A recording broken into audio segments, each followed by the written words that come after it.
Welcome, bakers, to another podcast from Baked in Science. And today I have a very dear guest with us from Arla Foods in Denmark. I have the head of strategic marketing, and it's Anne Hoest. Did I say that correctly, Anne? Yes, it's Anne Hoest Stenbaek. That's me. Anne Yes. Hoest Stenbaek. Yeah. Yeah. And Anne, you've been in the industry, in the food industry, for quite a while. I saw that you were actually going way back to DuPont Danisco days, right? Yeah. And you have been with Arla Foods as their head of strategic development and marketing for about 6 years now. Is that correct? Yeah. That's correct. And Yes. so what have you been up to there these days? I mean, there's been a lot going on with the pandemic and everything. So what can you share with us? Yeah.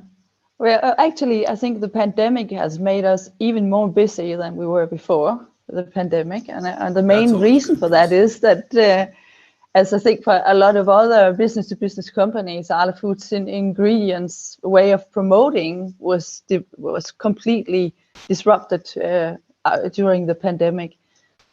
Because the way we used to promote our solutions was using the trade shows, the face-to-face Mm-hmm. trade shows at Windows, and suddenly they were all cancelled. Mm-hmm. Um, and and that really forced us to think differently. What are we going to do? And I think, as a lot of other companies, very quickly we went to online customer meetings and to doing webinars. Um, and and I think